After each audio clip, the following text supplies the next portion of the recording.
Hi guys, today we're going to be working on this bright orange. I decided to call it a Blobbicure. This was inspired by a manicure I saw on Instagram by Anya Sobko, and I'm probably saying her name wrong, but if you'd like to check out her page, there will be a direct link in the information box. And a lot of you may be familiar with the term Dotacure, which is basically like a polka dot manicure.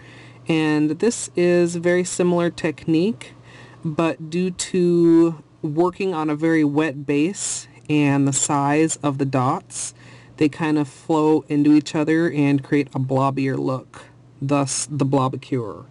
So if you'd like to see how I did this, it's really super easy. Just stay tuned.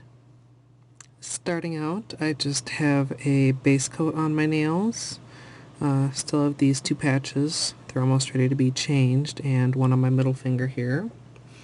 For my base color, I'm going to be using Zoya Dhara, and it is a pixie dust shade, but I plan on top coating everything so that the final design is glossy.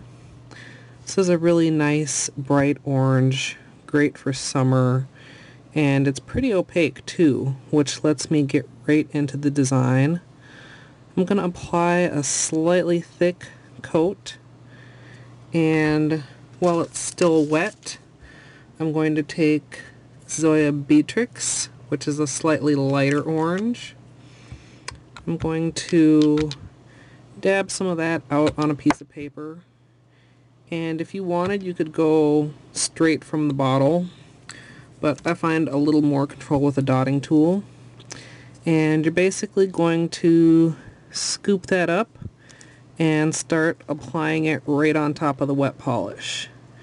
You want to apply the dots, at least some of them, close to each other, and as they spread, rather than completely merge with each other, they leave kind of a border of the base color in between them. So I think it might be a little easier if I zoom this in since the colors are so similar, but I'm just going to repeat that on the rest of my nails.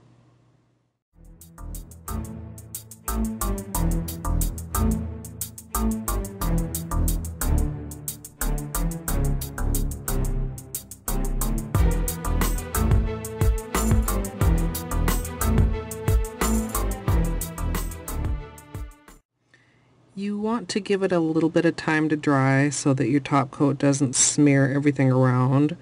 With the pixie dust, it's actually a little bit easier because once the top starts to look matte, even if it's not fully dry, it's going to be probably dry enough for top coat. And on screen, this looks really hard to see the pattern, so I'm going to try my black background while I apply top coat. And as usual, I'm using Seche Vite.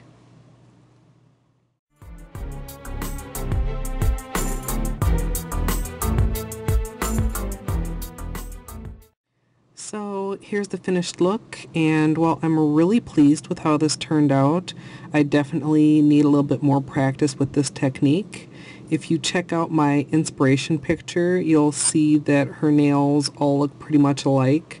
Not exactly alike, but the same sort of pattern on each nail, and mine are a little bit more random.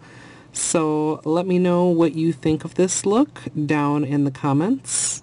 I hope you enjoyed, and as always, thanks for watching.